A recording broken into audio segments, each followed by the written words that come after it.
All right. Well, welcome everyone. My name is Allison Heaney, Vice President of Learning and Public Programs at the Museum of Latin American Art. We welcome you today, Wednesday, October 25th, 2023, to this edition of Molaa Zoom Project, in conversation with the artist Glendalys Medina, where Molaa Chief Curator Gabriela Urtiaga will discuss with the artist her work and career. Molaa acknowledges the support of the Dwight Stewart Youth Fund, the Miller Foundation, the Arts Council for Long Beach, and a special thank you to the California Arts Council Arts Exposure Grant for their constant support of the educational programs at the Museum of Latin American Art. Each chapter of the Molaa Zoom project features a conversation between the most remarkable artists of Latin America across the U.S. and our Molaa Chief Curator, Gabriela Urtiaga. Together, we focus on a series of specific artworks which require a close inspection, a deliberate process of contemplation and exploration, delving into the ideas surrounding the creation of the works, their sources of research and inspiration, in an effort to immerse ourselves in the world of the artist. In this chapter of the Molaa Zoom project, we are joined by multidisciplinary artist Glendalys Medina, whose work is inspired on how humans learn and make sense of the world. In working with the fusion of Taino culture, hip-hop, Latinx culture, she amplifies marginalized voices to incite change and establish cultural inclusivity. Born in Puerto Rico and raised in the Bronx, Medina received her MFA from Hunter College and presented artworks at international and notable venues such as PAMM, Participant Inc., Performa 19, Artist Space, the Bronx Museum of Art, and Museo del Barrio, the Museum of Contemporary Art in Vigo, Spain, and the Studio Museum in Harlem, among others. Medina was a recipient of the Pollock Krasner Foundation Grant in 2020, Jerome Hill Foundation Fellowship in 2019, the Rome Prize of Visual Arts in 2013, the NYFA Fellowship of Interdisciplinary Art in 2012, and the Bronx Museum Artist in the Marketplace Residency in 2010. Medina is currently a professor at SVA MFA Fine Arts Program and lives and works in New York. With that, I'd like to welcome Glendalys and our Chief Curator, Gabriela Urtiaga. Thank you, Alison and all the Molaa team. Hello, everyone. Bienvenidos a Molaa. Thank you for joining us today. Hello, Glendalys querida. It's a real honor to have you with us. Thank you for your time. No, thank you guys for inviting me, and thank you to the audience. Thank you for joining us today. Well, Glendalys, we are very, very happy with this opportunity to know more about your work, your creative process, and also, as you mentioned in our previous conversation, as a Afro-Cuban, New Yorkican descendant artist, we really love to know more about what are the key ideas that motivate your work, your influence, and interest. Could you share with us? Yes, Afro-Caribbean. My ideas behind my work. So a lot of ideas currently in my practice have to do with like decolonization. Like how can we decolonize ideas about abstraction, ideas about craft, ideas about fine arts, ideas about identity itself. So a lot of my work talks about hybridity of identity, hybridity of materials, and how they can be incorporated to relate back to the hybridity of being from the Caribbean and being of multiple descents. So I'm interested in how people incorporate information visually, in specifics with symbols relating to Taino imagery and creating a pictorial language that people can ingest. For inclusivity, like so people can understand that Tainos were all over the Caribbean. It's not just Puerto Rican.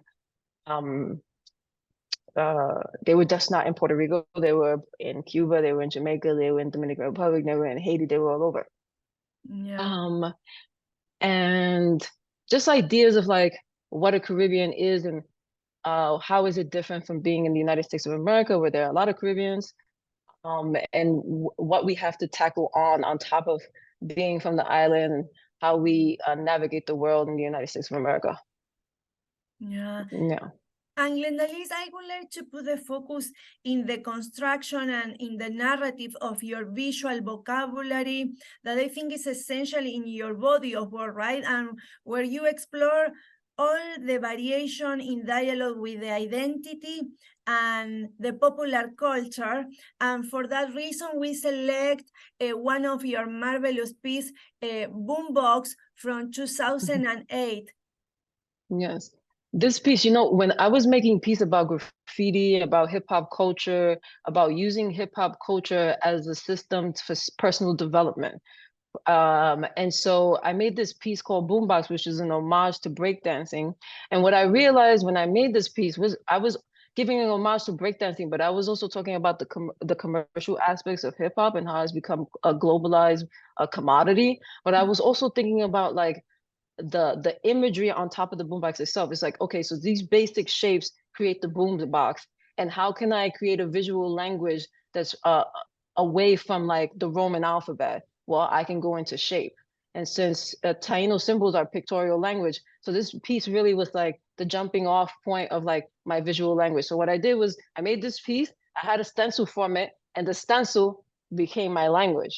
It's like, how can I abstract this a horizontal object into a vertical object so it could become a portrait? And that portrait is 50 shapes of who I am. And then it's like the foundation of most of my work. You know, this Wow, piece it's was really amazing. influential to me. Wow, yes. And also, for example, we have a exercise one from 2018 that is part of your creative process and also function as a foundation of the structure of visual ideas. Could you explain more about this specific series that you create and open up a little more about your creative process? Yes. Okay, so I made the boombox piece and I wanted people to understand my creative process. Like, how did I come up with this? And I also wanted to give it to the world. So a lot of my process, especially the work that had to do with the shank, since they had to do with personal development and using hip hop culture to enhance yourself, I would have exercises. And this was one of them. Okay, how do I explain? How do you become a graffiti artist? How do you create your own visual language? Well, you pick an object. You pick an object that you really identify with, and I happen to pick the boombox. You strip it of all this like details and you create just basic shapes, which is the one on the top there. And then I took that basic shapes and I mirrored it at 45, 90 degrees, or 80 degrees. So I would get the interlocking shapes. So I would create a visual kind of Gestalt principle of closure, right? And then I wanted to show how those pieces need to fit into the other pieces to create like a concept, like, because I often put the last three of this print into the bigger piece because that's where they come from. They're the interlocking shapes.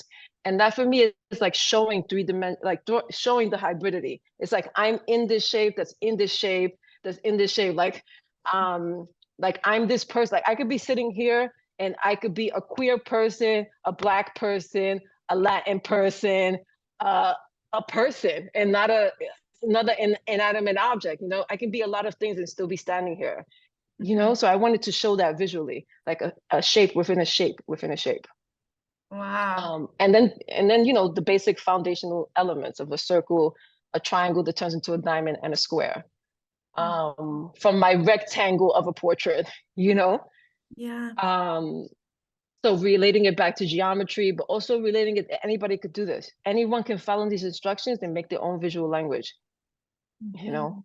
Yeah, and it's fantastic because you are open your creative process, and also after the exercise one, we can see another incredible group of variation that is the series of timbales, giro, and maracas.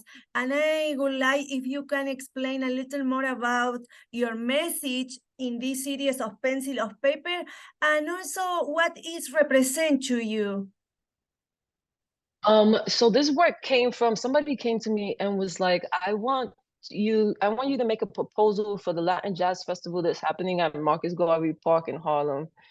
And I thought to myself, oh, I'm going to make some instruments, but I'm going to make instruments that really show the trajectory from indigenous instruments like the maraca and the guiro to more instruments that are ingested into the salsa like the timbales, which is more contemporary instrument, right? Yeah. And so there's another one in this series, but I'm like, this is one of the first times I'm using Taino imagery on top of the shapes that I'm making that really is identifying this shape as an identity. So now I had the 50 shapes. I created my interlocking shapes, and now I'm basically painting myself, you know, but not myself, but my objects, my shapes, my what I consider my visual language, to bring it back to the specific location. Yeah. And then picking these instruments that are specific to DNA, to being musical instruments for divination, or to create rituals, like part of the Cahoba ritual. So I'm like relating it to both what has happened and what has come before. So that's where this work comes from. It comes from like taking the owl imagery, or taking the coqui, or taking motifs from this book by Matilda, whose name I'm forgetting right now, and just combining all these things to represent Latin jazz. Yeah. You know? And also Yeah. the dynamic that you are creating with the instrument, but also about the different meanings of the music, the cultural approach, right? Yeah. It's like, you know, every type of music, especially from Puerto Rico, you can see the influence from like from Africans, the drum, bomba music, plena music. You can see the progression and how it jumps into, because salsa is not Puerto Rican, you know, but Puerto Ricans made it popular, but it's not ours. And so you can see the trajectory of the influence of all these types of people, you know, because the Tainos were jumping from Jamaica to Haiti to the Dominican Republic to Cuba. They were jumping around. So it's like, okay, so you have all this influence, and then the Africans come and you have all this influence, and then the Spanish come and the cuatro comes, right? The cuatro comes, and then you have salsa music is ingested, and then it goes over to New York, where all the Puerto Ricans bring Latin music. It's like Latin music is the Latin sensation because Puerto Rican brought it to the United States of America. So it's like I'm trying to show this in like very abstracted ways. I'm going to make this instrument. I'm going to make this other instrument after, or even in the work that I'm making now, that's like highly steeped in Taino imagery. It's like I'm revealing every god at a certain pace, so people can get understanding by the unveiling of what this is, of how the cosmology of their gods was at certain levels. Like there's like levels of godliness. So yeah, I'm like trying, but I'm learning at the same time, you know, because it's like, it's not something that was taught to me in school. I'm learning my own history through different perspectives, you know, because if you think about Pane, is a Spaniard who was a Catholic. He has a morality clause on everything that he writes. He's only doing it from his perspective. And then you have other academics like this person, Sebastian Lamalche, who is from a different perspective, a Mesoamerican perspective. So and putting this mythology in a perspective that's more from South America and less European. That's what I'm trying to say. So I'm trying to ingest all this information and all these different perspectives at the same time, and then speaking it in my own way, or voicing it in my own way. No, and this is fantastic, Glendalys, and also continue to talking about that. The next artwork that we select for this presentation is Brown Pink Taino Black Gold from 2018 that I really love. And could you talk a little more about your approach and exploring this powerful mixed media and the connection with the Taino symbols that we can explore here? Okay, so and this is, I consider this a self-portrait. This is like when I'm putting brown, pink, and Taino on my self-portrait, I'm basically trying to tell people, like writing on my face, you know? So the pink, I get a lot of questions about why am I using pink? I'm using pink because all of us are pink. When we cut each other open, there's just pink inside, just the variations of different pinks. I'm using brown because my skin is brown. I'm using Taino imagery, and this specific piece is like a codex, you know. I'm like putting down the symbols, which I find are not the most important, but symbols that are easily identifiable, or motifs that are easily identifiable that I can find in books, or I can find in historical items, or I can find in artifacts themselves from rubbings. So it's like I am trying to show people like, look, this is the symbols I'm going to use for the rest of my practice. So start to get used to them. First I had the shapes, now I have the symbols, and I'm connecting it to the body by adding the pink there. So this is actually a collage with a relief. So when I was making this print, actually I didn't print this, but when I was conceiving this print with EFA, it was because I was printing these prints that had these pop out. So all the shapes pop out. They actually come off the surface. And then I wanted to show the glitter as gold, which is the whole, I believe the whole motive of the whole crusade to even come here, like come to the Caribbean.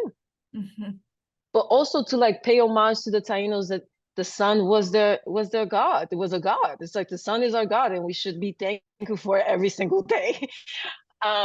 So with gold in my practice, it's like relating it back to Taino, but also relating it to commodity and relating it to intent and relating it to what has become of the Caribbean, and what they have done to its people. And by they, I mean everybody that's colonized it.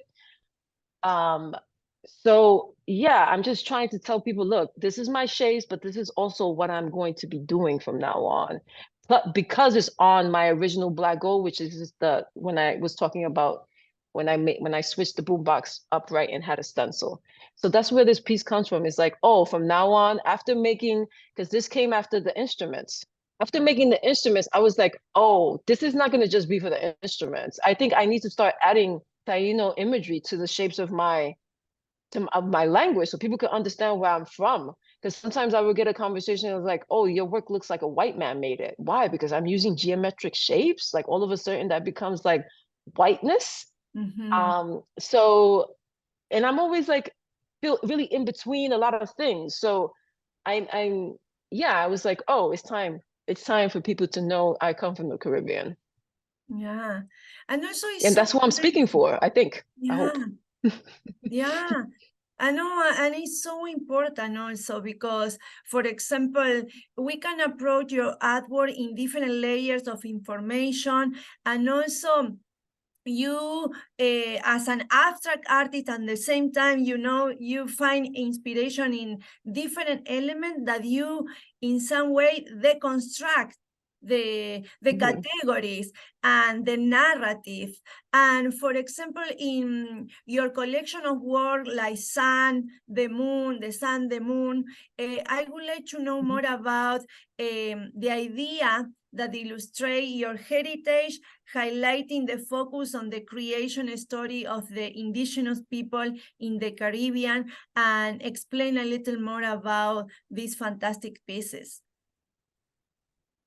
So when I was doing a lot of research at the library here at Hunter College of Puerto Rican Studies, the Archive of Puerto Rican Studies, and I was collecting all these symbols after I had decided, oh yeah, I'm gonna start using this more intentionally into my practice. I was like, okay, I want to tell a story. I had never told a story before in my practice this kind of way. I want to tell a story and I want to recontextualize the myths. I want to recontextualize the myths to tell a story about migration and relating it back to the hero's journey. Okay, so how am I going to start this? So I decided I wanted to start it with death, right? And so the owl for me represents death because it was the first witness to life. And if you're the first witness to life, you must see death, right? So I wanted to, I always thought of it being a narrative that like grows or shows itself little by little. And so I decided to start off with death, which is the owl, wise, knows everything, is always looking, which is the one on the far left. And then the sun appears after death, the birth of a new day.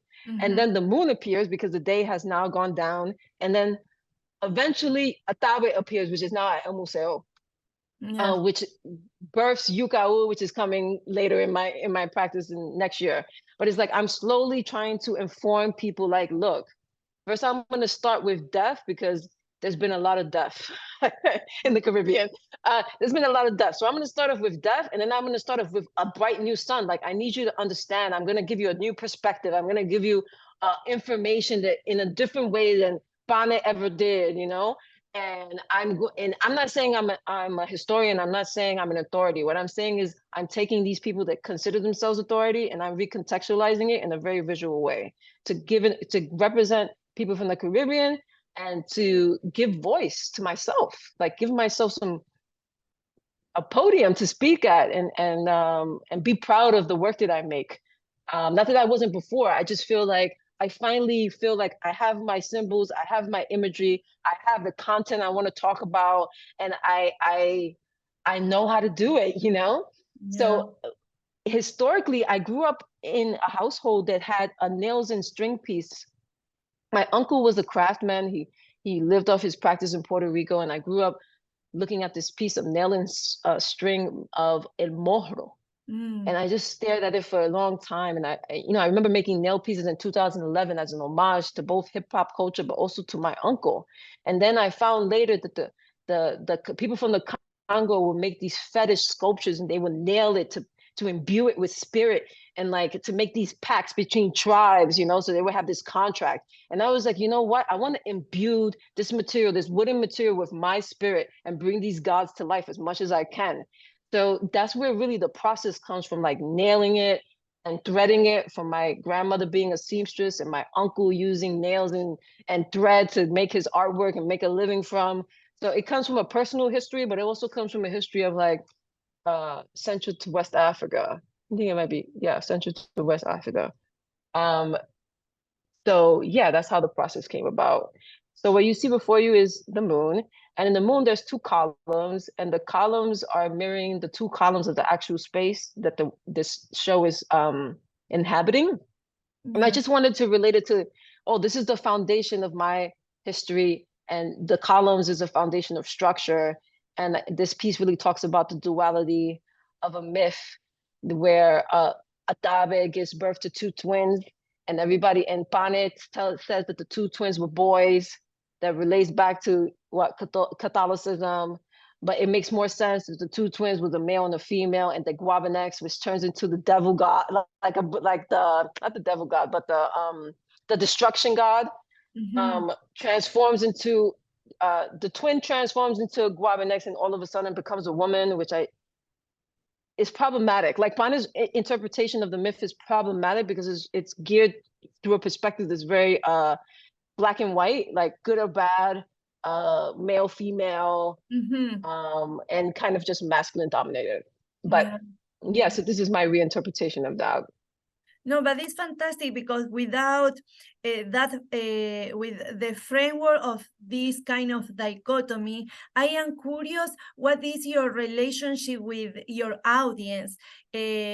What is the experience that you have with the approach of this powerful message and also with this beautiful artwork? What is that dichotomy that you can find there? Well, I think, when you say my audience, that's an interesting question because, everybody will look at this work differently. Everybody wants to touch it. That's the general kind of consensus, that people want to touch it. But it's just like, you could look at this work and not read any Caribbean in it and just see that as an abstract object that's completely crafty and kind of like tactile and textural and still enjoy it.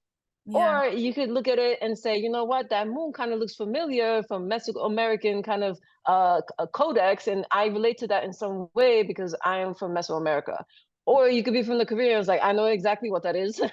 Actually, that process kind of looks similar to something I grew up in. So everybody's going to have a different response to it. And I enjoy that dichotomy. I'm actually trying for people to understand, like trying to grab people in every way that I can. It's like, for me, if a piece is not doing 5 things, it's not successful. I'm not hitting 5 perspectives. It's just like, I want everybody, I don't want to say I want everybody to understand everything, but I want everybody to have an experience when they view my artwork, and have an experience that they will remember, and not have an experience they could take a picture of. Because seeing this work in an image and seeing this work in person is not the same thing. I want an experience that you cannot explain to anybody else, and maybe a video, but I want an experience that's like, like an experience you would have praying to God. Like it's like something you can't explain. You have to go there and feel the awe. I'm hoping to do that. That is my aim as an artist. Yeah. You know, I'm not sure if I'm doing that or not, but I like the conversation of like, oh, I'm enjoying this just because there's the mattness and the shininess and there's so many nails, but I don't know what any of this means.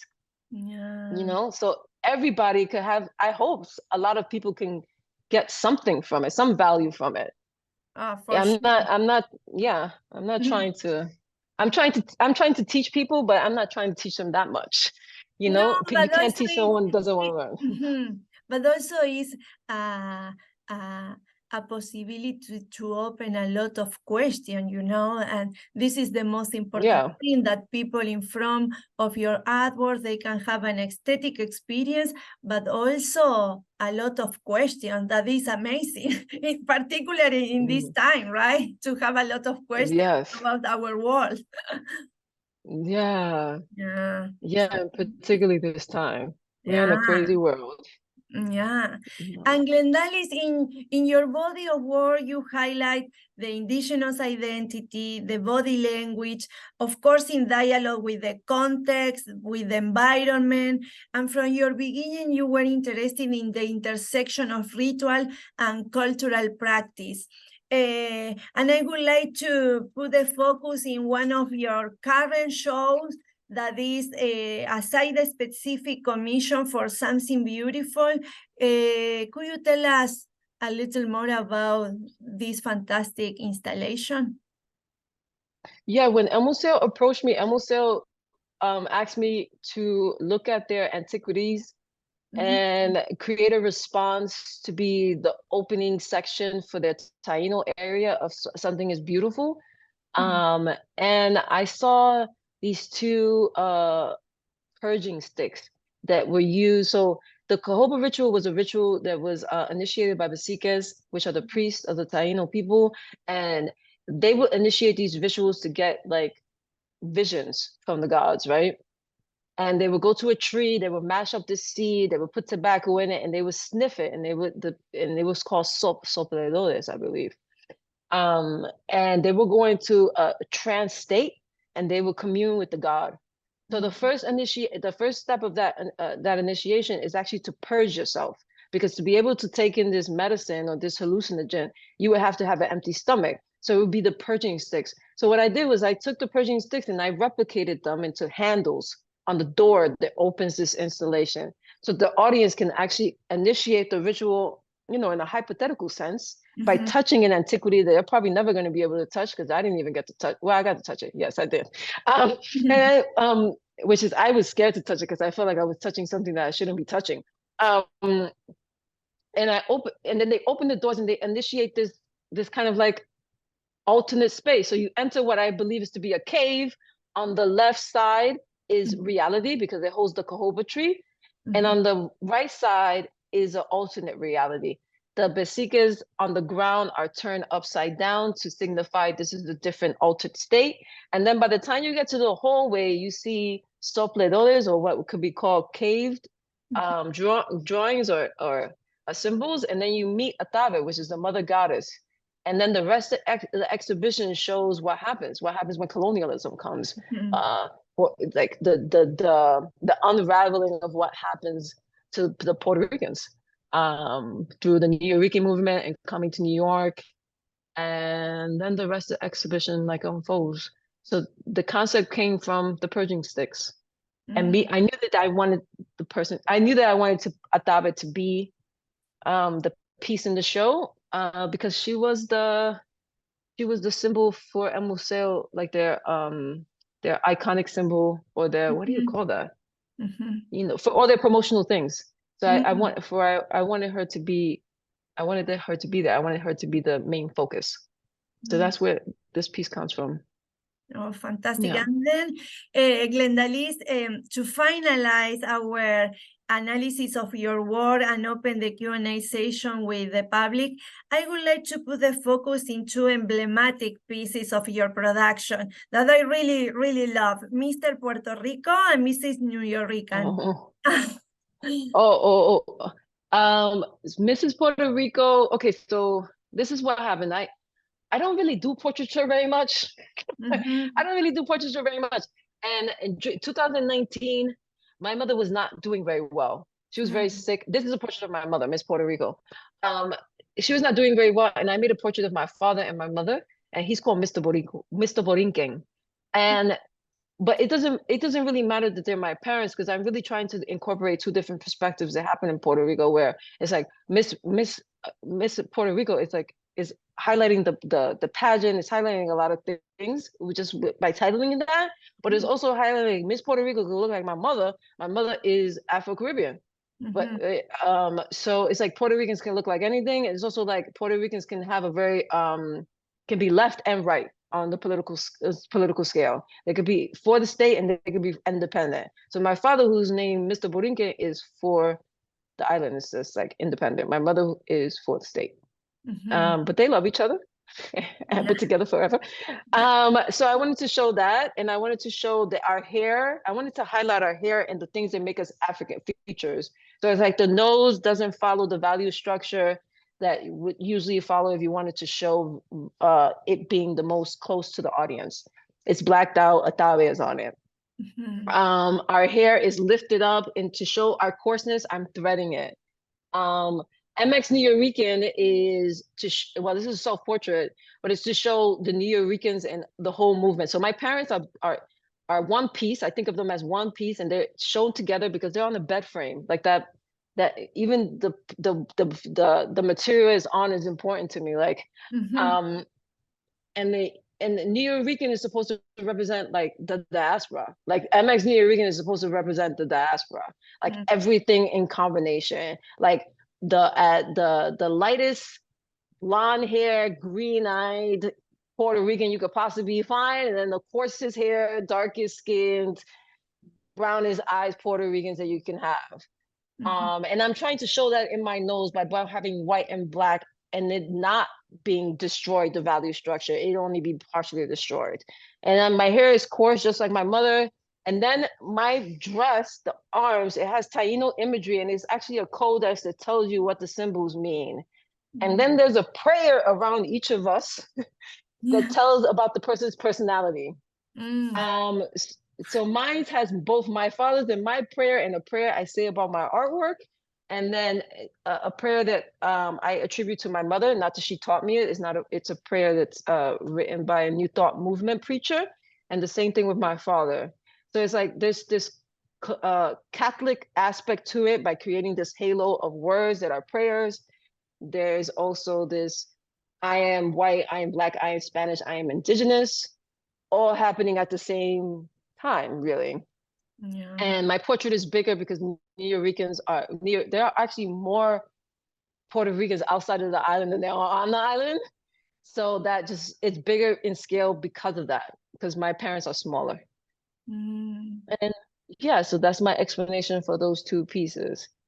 And they're not smiling, you know, they're like supposed to look like headshots. Mhm. Um, like identify like things you would use to identify yourself. Don't smile in a passport photo. Things like that I was thinking about. They are Yeah. beautiful and so powerful, Glendalys.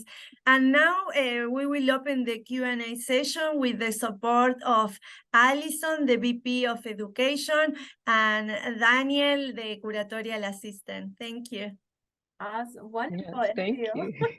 So we're just going to give people a few seconds on the call. If you'd like to type in your questions in the chat or the Q&A feature, you can do so. While you're doing that, I did want to share a comment that was actually passed to us last week from one of our high school students at Renaissance High School, which is a local high school. We had been talking about your work with them, and one of them had said, "Can you please tell her I have never been so seen before? I feel so seen." Oh, Said they were, that makes me feel so yeah, it's good. just, I was like, so I will make sure we tell her. And the student Yes. was Puerto Rican, their father was Dominican, and they live here in LA. And we were specifically talking about these two portraits of your parents. And when we showed them the image, at first they hadn't noticed the thread because it was hard to see in a digital Yeah. space.